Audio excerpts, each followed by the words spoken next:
and we'll do one over here.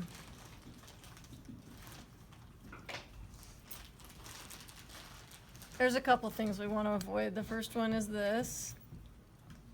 And most people recognize that this is a problem. And some people don't. And I mean, some people's ears are pushed out, but like, you know, and then this, just like the idea of just like carving some lines or something like that. Please look at this. That's like going to negate all of the hard work and effort that you spent on the rest of the face. So please make sure that you're paying attention to how like flat it is to the head or how pushed out it is, and then just look at somebody's ear in this room that you can just look at while you're sitting across from them. Does anyone have ear questions? Okay, let's do hair real quick. Do you have room or is it? Yeah. Okay. Hair.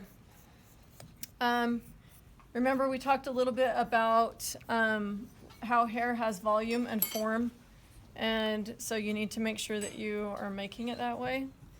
So we're going to scratch up the head, paint it with water so that it will hold the new pieces that we're going to put on there.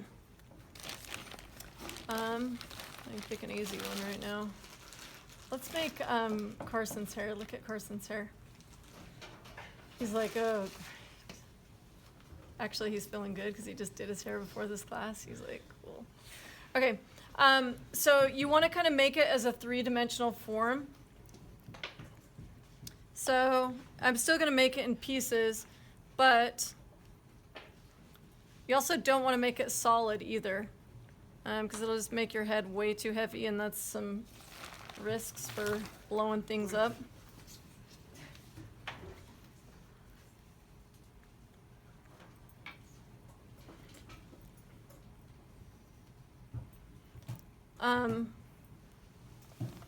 Trying to look around here and see.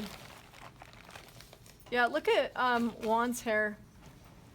So some of you with like shorter hair, you can get away with making it like look like one big piece.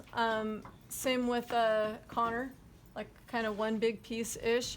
But Juan's would be a scenario where it would maybe be like looking like some different forms happening, because there's like a little bit of some gaps maybe and some curls.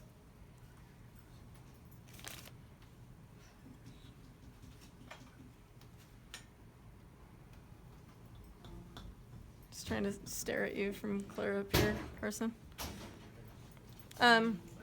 Anyway, we'll just go this far. But so we've got these forms on here. And I would start with this tool. Look at this. This is called a trimming tool. It's in the back of the room, right behind Sammy. Jesse, you guys, Jesse.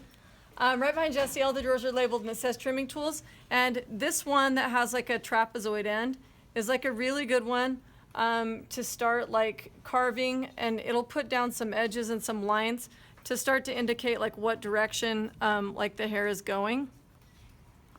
And then we'll go back in with some other tools and get some more specific lines. Like obviously this is just the very front edge. You would continue you know, building back from here. But I like to use that tool, and then sometimes I'll go in with this one.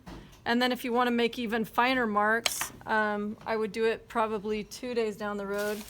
But that tool that has a hook on it will give you like a finer line in there. Okay, let's talk about long hair quickly. Let's say I'm trying to make Haley's hair. You would want to still put it on in pieces. But if you're making somebody with long hair, I would also not roll slabs. That looks not good. It ends up looking always really flat. So I would still like pinch separate pieces and stitch them on.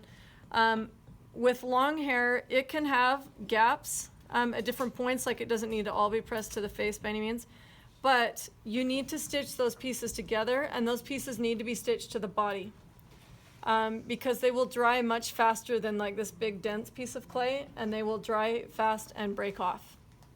Okay, so good examples of that are people who in years past have tried to make like Bob Marley or Jack Sparrow.